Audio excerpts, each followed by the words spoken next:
Hello, this is Paul Blake with Systems East. I am going to go over the Adobe Mountain Pump Station sequence of operations with you. This is as a temporary training video until we can get on site and do a formal in-person training session.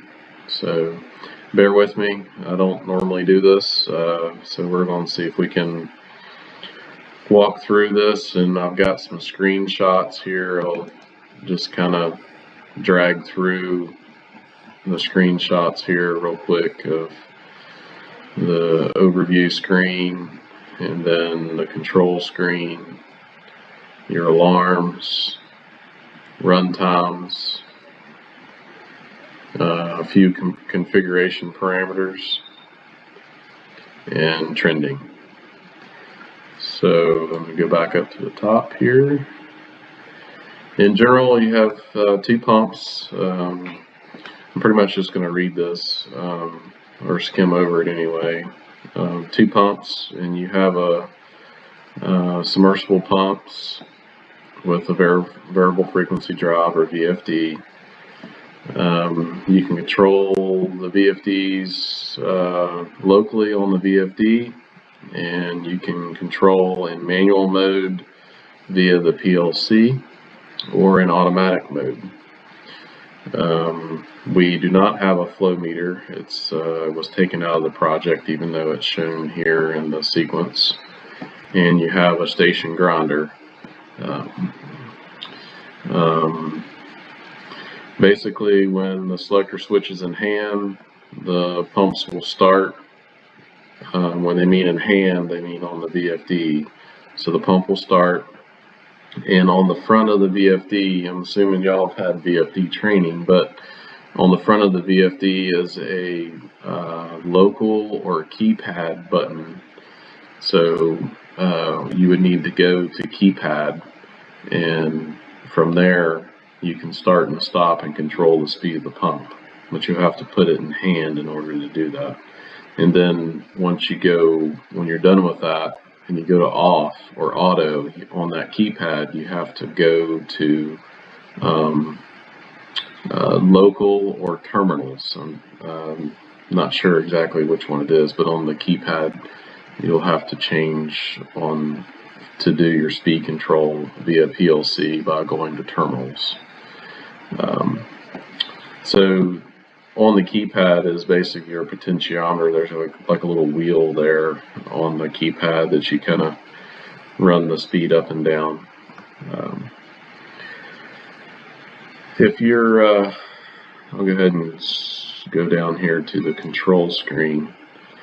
If you want to control the speed and start and stop of the pump by what we call remote manual, which is this button here, you're either in remote auto like we showed for pump 1, or you're in remote manual.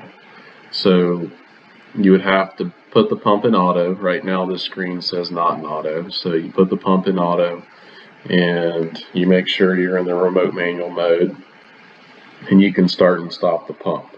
You can also click this button here and it'll do a little pop-up window to set the speed that you want to drive the pump. Minimum speed is 66%, so you can't enter anything below that.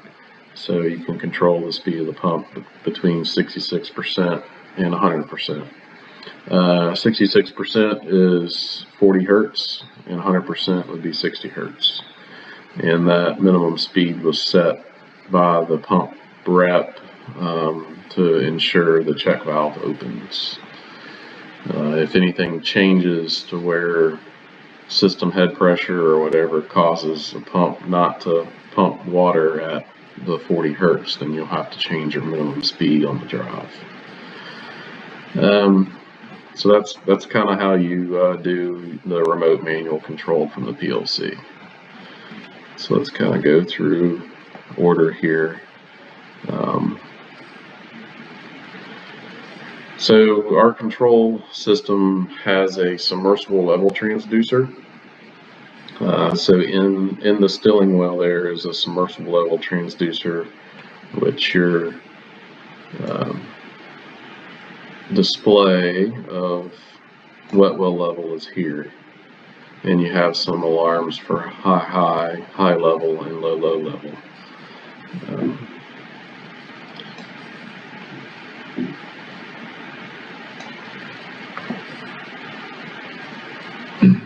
So basically you have a lead lag situation here, and the speed of the pumps is a linear speed control, and the speed control is done here.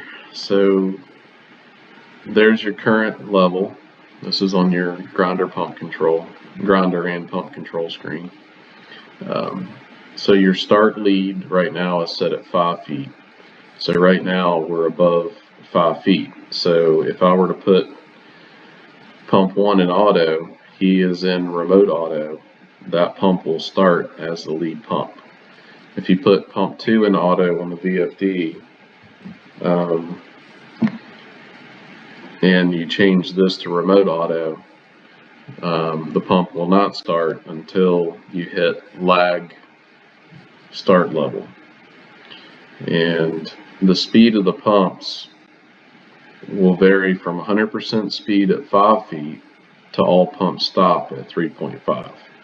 So from what I can tell, your capacity of your pumps in your station, you're pretty much just going to cycle your lead pump. So what's going to happen is you'll get to 5 feet, the pump will be running at 100% speed, and most likely will start to drop the wet well level, and it will literally reduce speed until you hit 3.5 feet.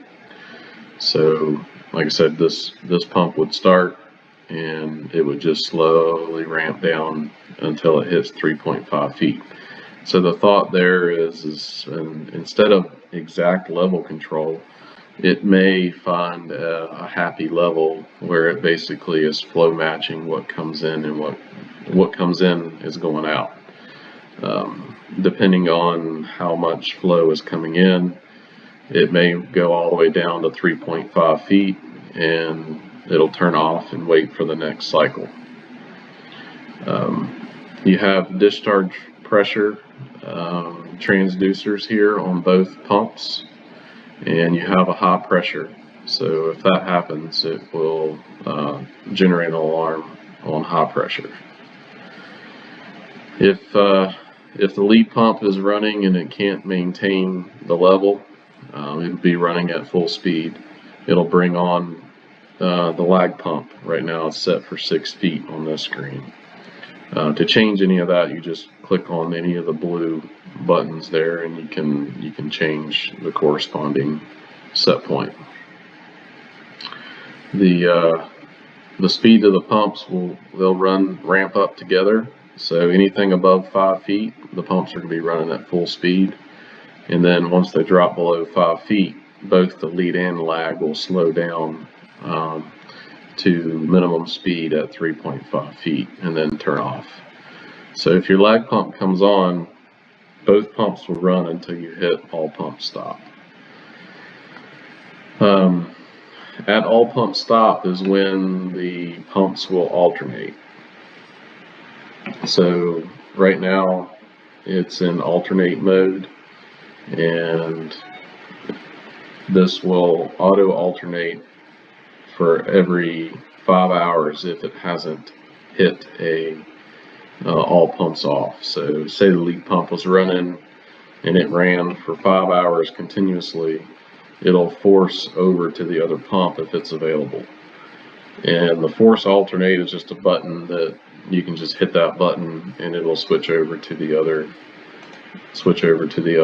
pump. So and if you don't want it to auto alternate, you just put 0 and it'll never auto alternate.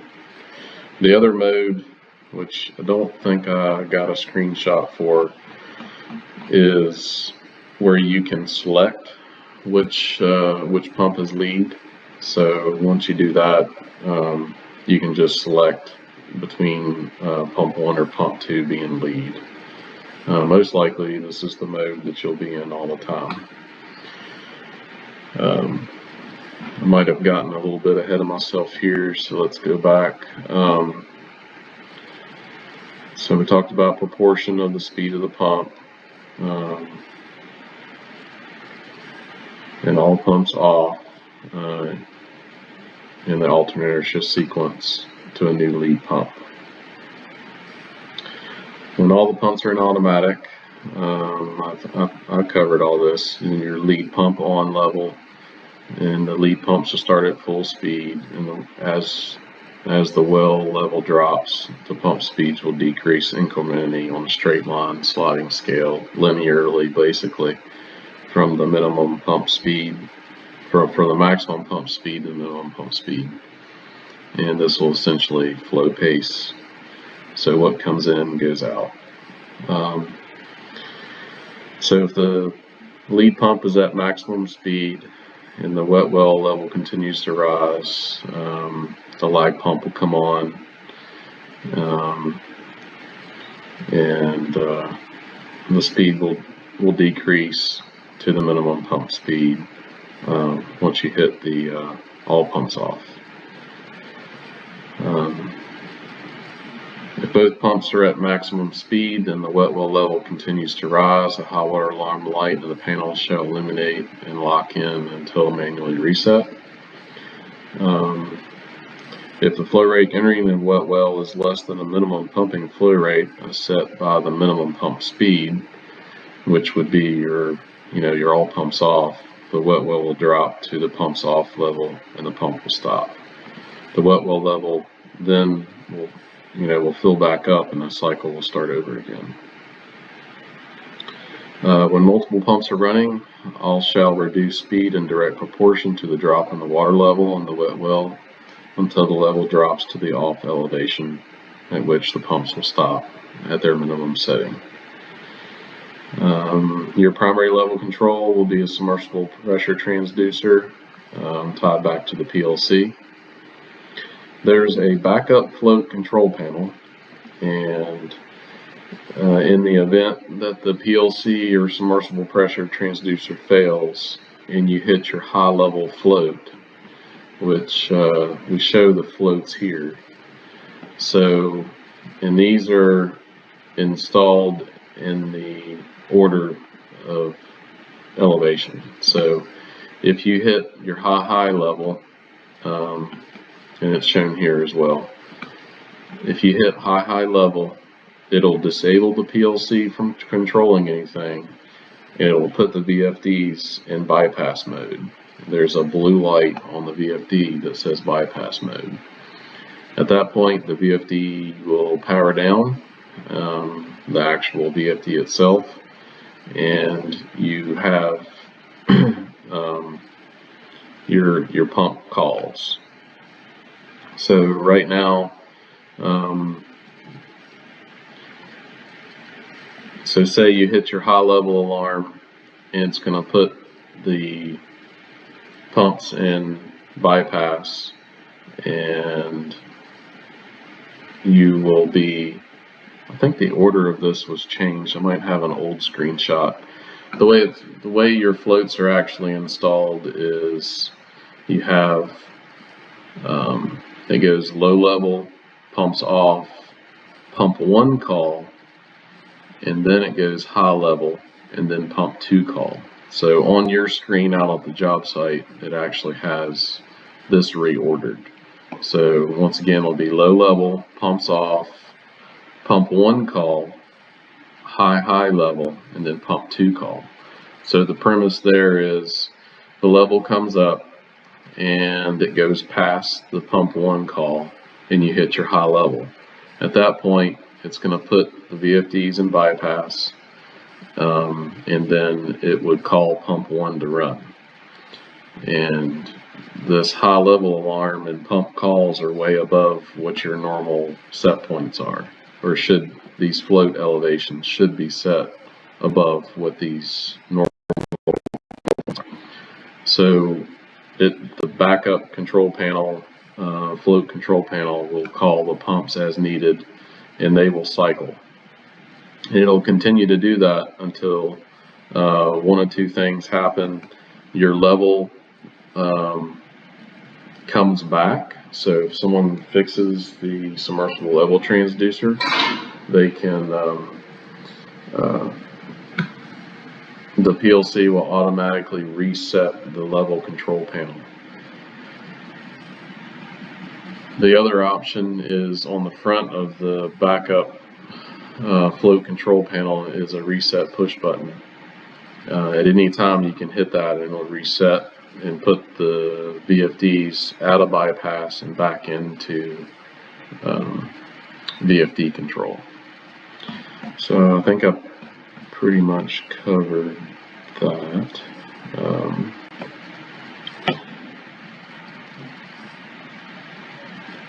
So your alternating modes is auto alternate, lock lead pump on one pump, and then alternate every 24 hours. We covered that already. Check valve limit switches. There's check valve limit switches, which is shown here, open or closed. And actually, on our new screen, this actually went away because the VFD has the flow fail built into the VFD. So when you have a flow fail where the pump is running and the check valve doesn't open, it'll send us a flow fail alarm. So these check valves are actually not on your current screen. I apologize for that.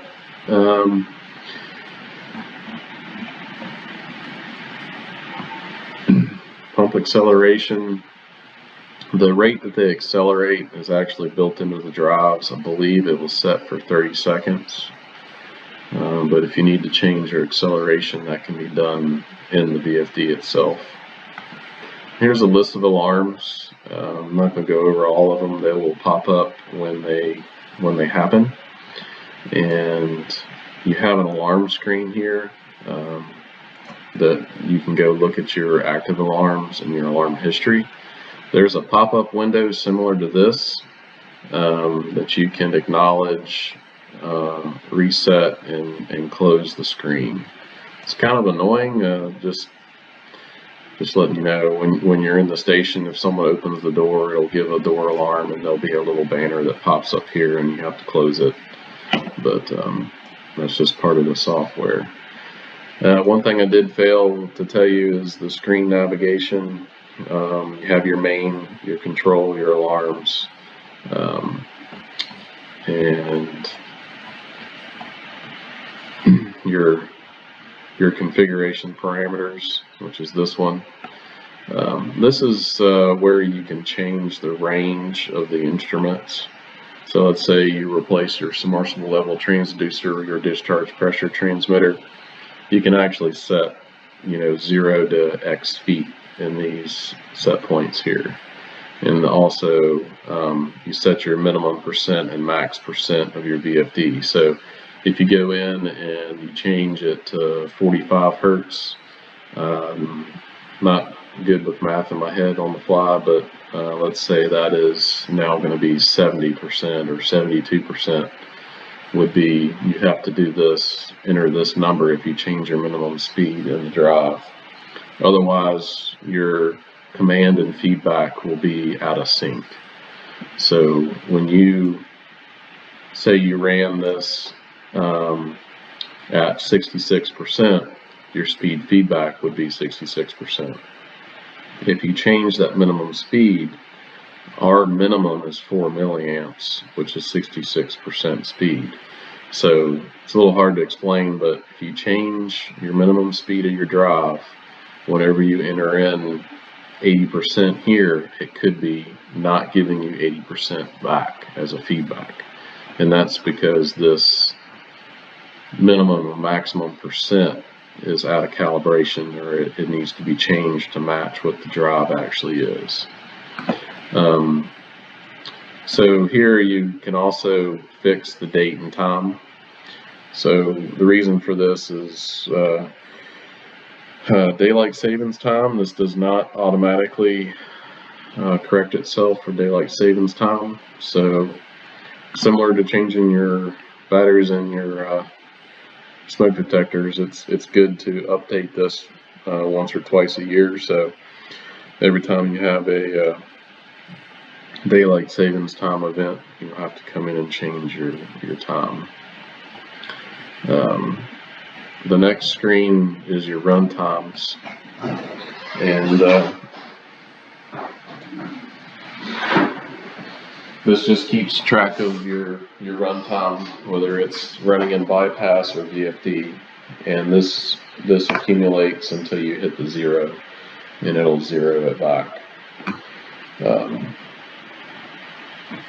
The other screen is your trend screen. So here you'll have these 3 pins basically that you can see in there. It's a pretty simple little trend screen. And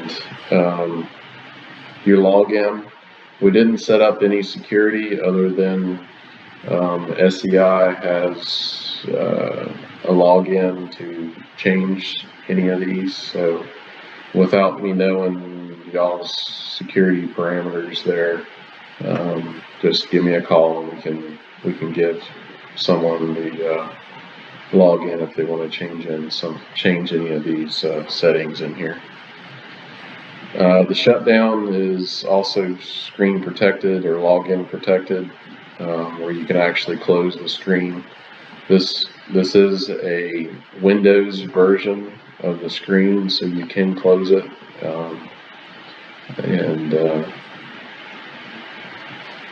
so I wouldn't advise anyone having the password to shut down unless they have the correct access for that.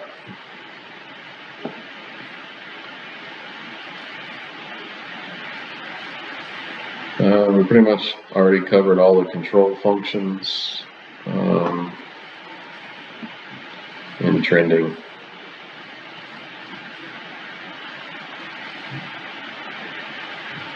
So you have your grinder, which I assume that y'all probably will not run the grinder in auto, but if you do choose to run in auto, you can start and stop it from this screen.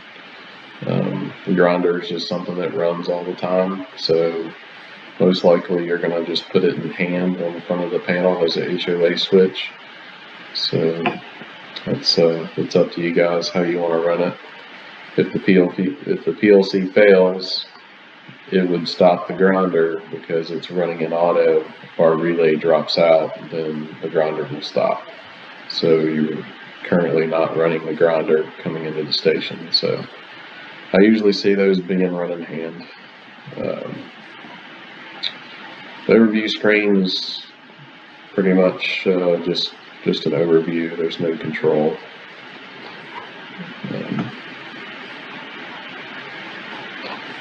I think it pretty much covered everything. It's a pretty simple pump station.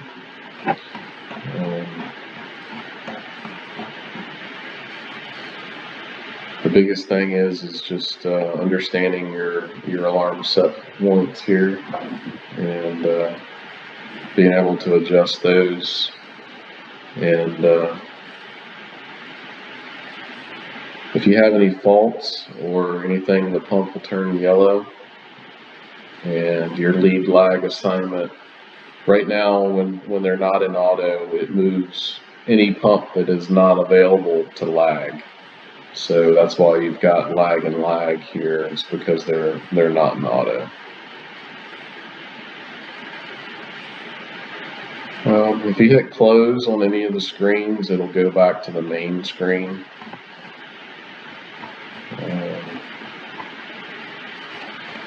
That pretty much covers the station.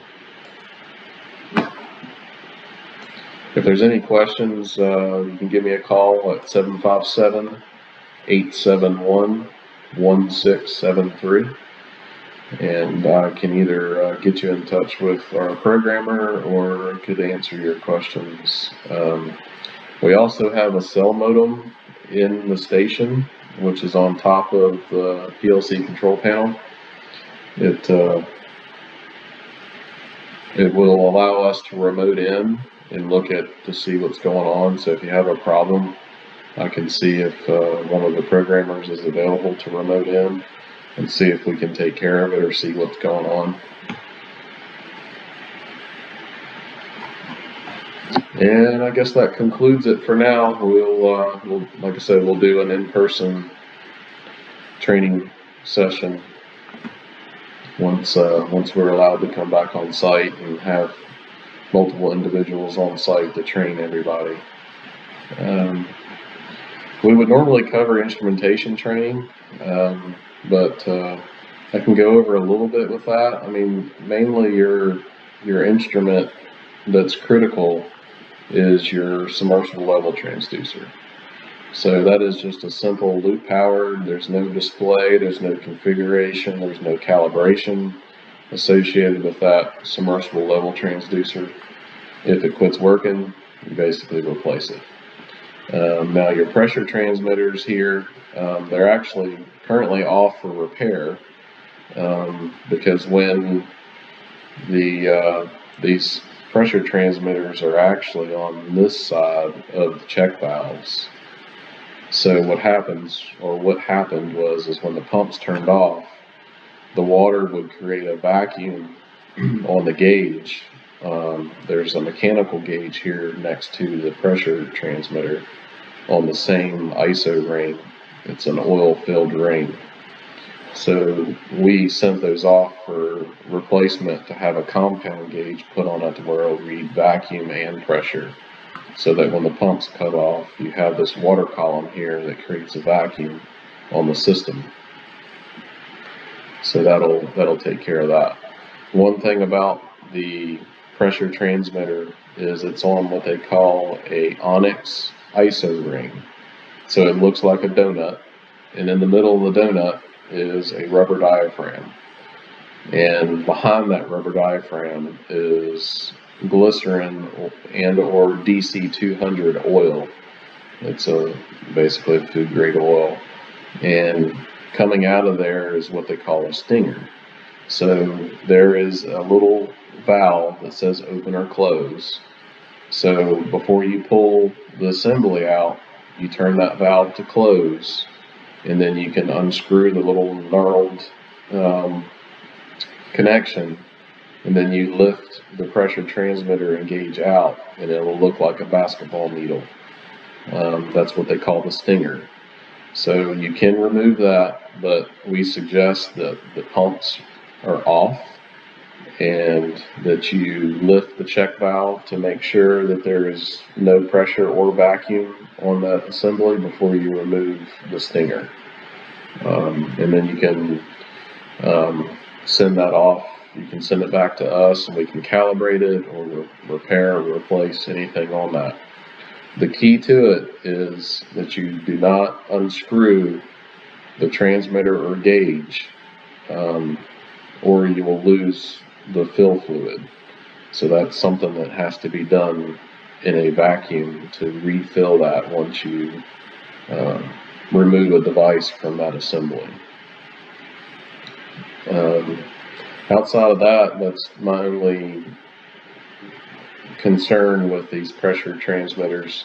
It's one of the biggest problems that we see with an ISO ring setup is someone will just unscrew the gauge because the gauge went bad, and then they've got oil all over the floor, and you have to send that off to be refilled. There's a few little tricks that can be done to replace them in the field, but it's fairly complicated, and we found it's best to send them back to the manufacturer. They've got a pretty cool little vacuum assembly that they put the gauge and the transmitter under a vacuum, which takes all the air out, and then they allow the oil to get sucked in, and you have a fully filled system. Outside of that covers all the instrumentation. And once again, my name is Paul Blake with Systems East. If you have any questions, call 757-871-1673. Our office number is to receive the receptionist in case there's an emergency and you can't get in touch with me. is 757-766-8400. Thanks for your patience, and we look forward to coming out and seeing everybody at a later date. Have a good day.